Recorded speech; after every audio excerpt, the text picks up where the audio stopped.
दोस्तों नमस्कार। दोस्तों आज तो सीधी बात राजनीति की, उस राजनीति की जिस राजनीतिक शून्यता को हम लोग लगातार महसूस कर रहे हैं। इस देश के भीतर में राजनीतिक सत्ता ने अगर लोकतांत्रिक व्यवस्था को हाशिए पर ढकेल दिया है, अगर इस देश की राजनीतिक सत्ता ने इस देश के भीतर में संवैधानिक स्वायत्त संस्थाओं को भी अपने अनुकूल कर लिया है, अगर इस देश की राजनीतिक सत्ता के जरिए यह मैसेज जा रहा है कि संविधान की व्याख्या करने के लिए सुप्रीम कोर्ट आम लोगों के हक और अधिकारों की रक्षा भी अगर नहीं कर पा रही है, और अगर यह मैसेज जा रहा है इस देश के भीतर में कि राजनीतिक सत्ता ने जिस तरीके से इस देश की अर्थव्यवस्था को संभाला है, उसमें इस देश के भीतर में आर्थिक दिवालियापन की स्थिति आ गई है, जीडीपी नीचे जा रहा है, कोर सेक्टर पूरे तरीके से तबाह हो चला है, बैंकिंग सर्विस तहस नहस हो रही है, और इन सब के बीच अलग अलग तरीके से अलग अलग क्षेत्रों में काम करने वाले लोगों के सामने अगर संकट है तो वह अपने मुद्दे कैसे उठाएं। और अगर वो मुद्दे उठाते हैं, आंदोलनरत भी होते हैं, और फिर सत्ता इस बात का जिक्र करती है कि आप गलत हैं, आप जिन मुद्दों को उठा रहे हैं वह मुद्दे सही हैं क्योंकि हमने निर्णय लिए हैं और यह निर्णय आप ही के हक में लिए गए हैं, तो फिर आप विरोध क्यों कर रहे हैं, यह राजनीति मत कीजिए। तो फिर इसके मतलब मायने क्या होंगे। दरअसल जिस राजनीतिक स्थिति का हमें लगता है कि आज जिक्र करने की जरूरत है, वो शायद उस पॉलिटिकल वैक्यूम या राजनीतिक शून्यता की एक नई जमीन निर्माण करने की दिशा में क्या हम बढ़ सकते हैं या नहीं बढ़ सकते हैं। शायद आज सबसे अहम मुद्दा इस देश के सामने यही है।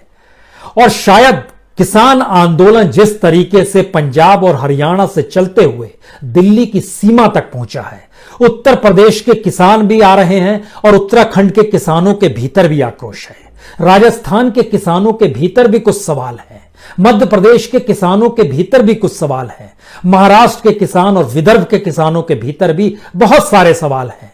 इन सवालों के बीच में इस देश के भीतर में बिखरे हुए मुद्दों को क्या एक जमीन पर लाया जा सकता है? आज का सबसे बड़ा राजनीतिक सवाल यही है, और उसकी वजह हमें लगता है कि चरणबद्ध तरीके से आज आप समझने की कोशिश कीजिए। शुरुआत हम किसान आंदोलन की परिस्थितियों से ही करेंगे, क्योंकि किसान आंदोलन चलते चलते जब दिल्ली के दरवाजे पर पहुंच गया, तब इस देश के गृह मंत्री ने कहा हम बातचीत करने को तैयार हैं। उससे ठीक पहले कृषि मंत्री ने कहा था 3 नवंबर को बातचीत करेंगे। जब उन्होंने देखा हरियाणा भी क्रॉस करके दिल्ली तक आ गए हैं, किसान सीमा पर पहुंच गए, तो उन्होंने बोला जब चाहिए हम बात करेंगे। लेकिन बात उससे बनी नहीं। तब देश के गृह मंत्री ने कहा आप लोगों के लिए एक जमीन निर्धारित की गई है, वहां चले जाइए और फिर हम आपसे बातचीत करेंगे। लेकिन इस पूरी प्रक्रिया के बीच में देश के प्रधानमंत्री ने आज मन की बात में इस बात का जिक्र कर दिया कि दरअसल आप लोग भटके हुए हैं, जो आंदोलन कर रहे हैं वो भटके हुए हैं। उन्होंने जो उदाहरण दिए, शायद इस तरह के उदाहरण भारत के किसानों को लेकर कोई राजनीतिक सत्ता इससे पहले दे नहीं पाई होगी। इस देश की कानून व्यवस्था कितनी लचर है। 3 करोड़ से ज्यादा मामले निचली अदालत से लेकर सुप्रीम कोर्ट तक अगर लंबित पड़े हुए हैं, और अदालत के भीतर किसी मामले के जाने का मतलब क्या होता है, और अगर किसान का मामला अदालत तक पहुंच जाए तो किसान की रोजी रोटी कैसे कर्ज में डूबती चली जाती है, यह इस देश में किसी से छुपा हुआ नहीं है।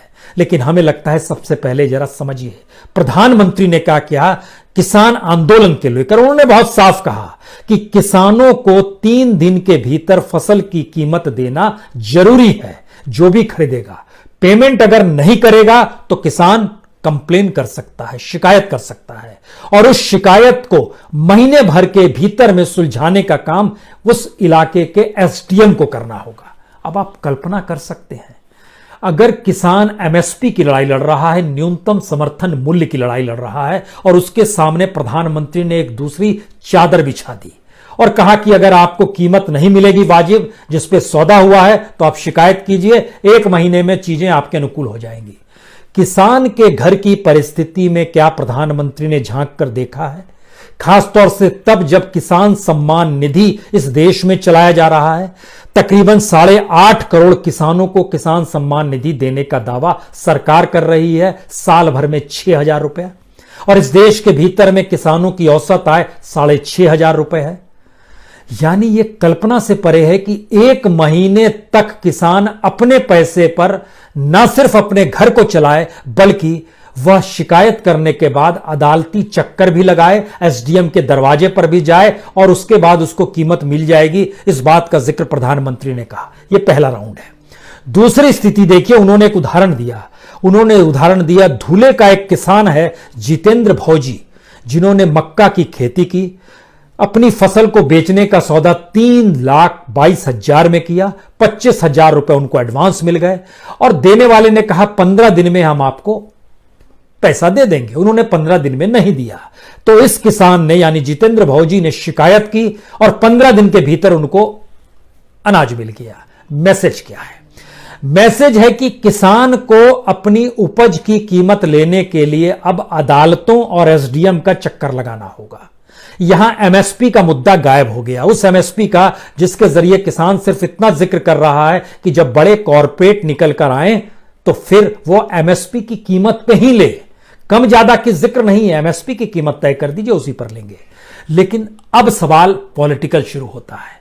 अगर आंदोलन चल रहा है और उसके बीच में इस देश के गृह मंत्री और प्रधानमंत्री दो अलग अलग दिशाओं में, एक बातचीत का ऑफर करते हैं और दूसरे स्पष्ट तौर पर कहते हैं प्रधानमंत्री हमने जो किया है सही किया है, तो आंदोलन करने वालों के सामने रास्ता क्या बचेगा? इस देश के भीतर में जितने भी मुद्दे हैं, उन छोटे छोटे मुद्दों का हम जिक्र करें, उसके पैरेलल में आज सबसे पहले एक बात समझ लीजिए। इस देश का शिक्षक हो, प्रोफेसर हो, लेक्चरर हो, डॉक्टर हो, आंगनबाड़ी की कार्यकर्ता हो, बेरोजगार युवाओं की लंबी फौज हो, इंडस्ट्री के क्षेत्र में रोजगार अनऑर्गेनाइज सेक्टर को नहीं मिल पा रहा है, उसको रोजगार चाहिए, हर जगह जो मुश्किल है, इस देश के भीतर में एक ऐसी जमीन की जरूरत है जहां पर इस देश के बिखरे हुए मुद्दे एक साथ आ जाएं। तो क्या किसान आंदोलन ने पहली बार इस देश को एक मौका दिया है कि किसान आंदोलन किसी से बातचीत नहीं करेगा।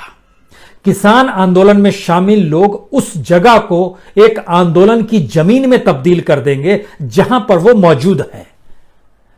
वो रामलीला मैदान में मौजूद नहीं है, वो जंतर मंतर पे मौजूद नहीं है, वो सड़क पर है, वह दिल्ली के बॉर्डर पे मौजूद है।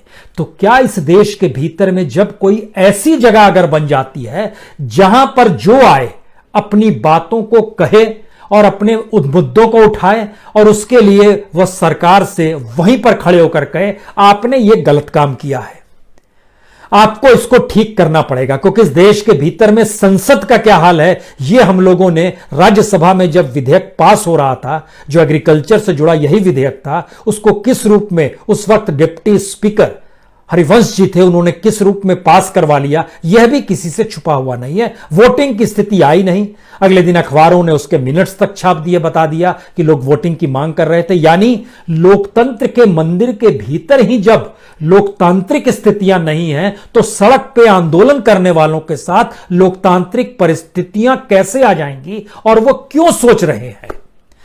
इस देश को एक जरूरत है एक ऐसी जमीन की, एक ऐसी राजनीतिक जमीन की जो अभी पॉलिटिकल नहीं है, किसी पॉलिटिकल पार्टी से नहीं जुड़ी है, लेकिन इस देश के अलग अलग मुद्दों को वह अपने साथ समाहित कर लेगी। क्योंकि किसान के मुद्दे किसानों के बीच में ही दफन हो जाएंगे, मजदूरों के मुद्दे मजदूरों के साथ ही दफन हो जाएंगे, बेरोजगारी के मुद्दे बेरोजगारों के साथ ही खत्म हो जाएंगे। इस देश का हर मुद्दा उस तबके को प्रभावित करेगा, उसको सरकार पर आश्रित बनाएगा, वो अपने इलाके के एमएलए या सांसद की तरफ देखता रहेगा और सिस्टम ही हमारा ऐसा काम करेगा जिसमें वो बार बार उसी दिशा में दिखेगा। तो क्यों नहीं एक पहली बार किसान आंदोलन के जरिए एक मौका किसानों को मिला है और इस देश को मिला है, क्योंकि किसानों की तादाद इस देश में सबसे ज्यादा है। अगर आंकड़ों के लिहाज से अगर आप समझना चाहते हैं तो समझिए, जिनके पास 2 हेक्टेयर से कम की जमीन है, सरकार उन्हें किसान सम्मान निधि देती है। इस देश के भीतर में 14 करोड़ किसानों में से 8.5 करोड़ किसान जो हैं, 8 करोड़ 46 लाख जो इसके दायरे में आते हैं, जो सरकार का डाटा है। पंजाब के भीतर में जो किसान रजिस्टर्ड हैं, जो किसान परिवार हैं, उनकी संख्या 22,40,000 है। हरियाणा के किसान लगभग 14,55,000 है। दोनों को मिला दीजिएगा तो 36,95,000 किसान। हम कह रहे हैं 50% किसान ही इसमें से, मान लीजिए सीमांत किसान है, प्रभावित हो रहे हैं। वह इस आंदोलन में शरीक हो गए। उस जमीन पर आ गए, जिस जमीन को इस देश के मुद्दों की जमीन बनाया जा रहा है, लोकतांत्रिक स्थितियों की जमीन बताया जा रहा है, संविधान बना रहे, लागू किया जाए इस देश के भीतर में, उसकी वो जमीन है। यानी मुद्दे यहीं पर उठाए जाएंगे, यहीं से बातें निकलेंगी, और यही इस देश की पार्लियामेंट है और यही इस देश की ग्राम पंचायत है। एक जगह पर जहां पर किसान बैठे हैं, उसी जमीन को अब क्रिएट कर लिया गया आने वाले बरसों बरस तक, जब तक इस देश में परिस्थितियां अनुकूल नहीं होती हैं तब तक के लिए। अगर इन 36,95,000 जो सिर्फ पंजाब और हरियाणा के किसान हैं, अगर इसमें से 15 लाख भी किसान पहुंच जाते हैं जो उस जगह पे मौजूद है, उसके बाद आइए जिनकी स्थिति बहुत बुरी है, उसमें उत्तर प्रदेश, बिहार, मध्य प्रदेश का किसान, बड़ी नाजुक स्थिति, और यहां की स्थिति सबसे बुरी भी है और सबसे बड़ी तादाद में यहां पर किसान भी है।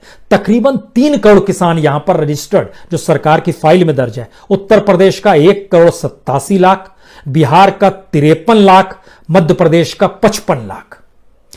किसान परेशान है, उनके भीतर सवाल है। यहां से भी अगर 10% भी निकल आए, 20 लाख भी किसान निकल कर आ गए। उसके बाद एक तीसरी स्थिति आई है, जो कांग्रेस पॉलिटिक्स करते करते चूक रही है, उसके कौन से राज्य हैं? उसके राज्य हैं महाराष्ट्र, छत्तीसगढ़, राजस्थान और झारखंड में भी उसकी सरकार है। अगर महाराष्ट्र के 84 लाख किसान हैं, छत्तीसगढ़ के 18,80,000 किसान हैं, राजस्थान के 52 लाख किसान हैं, झारखंड के 14,36,000 किसान हैं, अगर इन सबको आप मिला दीजिएगा तो तकरीबन 1.25 करोड़ यानी 1,75,00,000, इसके भी 10% किसान मान लीजिए इस आंदोलन वाली जमीन पे मूव कर गए, पहुंच गए वहां पर। इनकी भी तादाद लगभग 17-18 लाख होगी, यह भी पहुंच जाएंगे। इसके बाद आइए तेलंगाना और आंध्र प्रदेश। तेलंगाना में मौजूदा वक्त में टीआरएस की सरकार है और वहां की राजनीति ने एक नया मोड़ कैसे लिया है, अब वहां पर चंद्रशेखर राव भी समझ चुके हैं कि किस तरीके से एआईएम को आगे बढ़ाने के लिए बीजेपी की एंट्री एक कट्टर हिंदूवाद के साथ हुई है। दूसरी तरफ एआईएम की मौजूदगी और टीआरएस जो पिछली बार ओवैसी के साथ मिलकर चुनाव लड़ी थी, इस बार एक ऐसे त्रिकोण की परिस्थिति में बीजेपी ने लाके परिस्थिति खड़ी कर दी है कि जो खांटी हिंदुत्व है और हिंदुत्व की उसकी परिभाषा के हिसाब से सोचता है या सहूलियत चाहता है तो वो उसके साथ आ जाए। मुस्लिम उसको नहीं चाहिए, वो सीधे सीधे ओवैसी के साथ चला जाए, टीआरएस की सत्ता डोलने लगेगी। ये पहचान की राजनीति है, ये अंग्रेजों की राजनीति थी जो उन्होंने सेलेक्टिव वे में खड़ी की थी। सेलेक्टिव वे की लड़ाई लड़ते लड़ते उस वक्त कांग्रेस के सामने भी वो सवाल था कि अगर ब्रिटिशर्स के सेलेक्टिव वे से वो लड़ाई लड़ना शुरू करेंगे तो इसी में उलझ कर रह जाएंगे। तो कांग्रेस ने उस दौर में सिविक डेमोक्रेसी का जिक्र किया था। इसका मतलब था ये देश आपका है और इस देश के लिए ही सारी चीजें की जाएंगी, इसके भीतर पहचान की राजनीति नहीं होगी। तो कांग्रेस ने कहा था पहला काम हमारा यह है कि ब्रिटिशर्स को यहां से बाहर भगाना है। यह लड़ाई लड़ी गई, महात्मा गांधी ने इसी रूप में यह लड़ाई लड़ी, सबको एक छतरी के नीचे लाकर खड़ा कर दिया और वो छतरी हिंदुस्तान की छतरी थी। यहां पर लोगों को बांटा जाता है मुद्दों के आश्रय, पहचान के जरिए, और लेप लगाया जाता है राष्ट्रवाद का।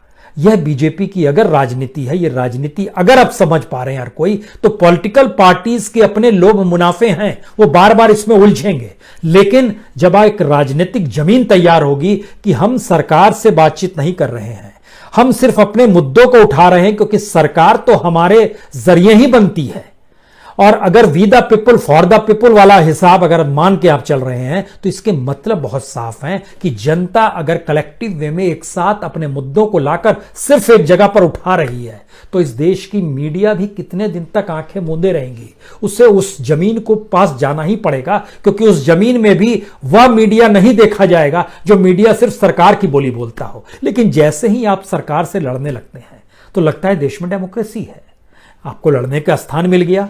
पॉलिटिकल पार्टीज का भी संकट यही है कि ये समझ नहीं पाए कि पार्लियामेंट के भीतर जाकर भी इनके डेमोक्रेटिक राइट सुरक्षित नहीं रहे।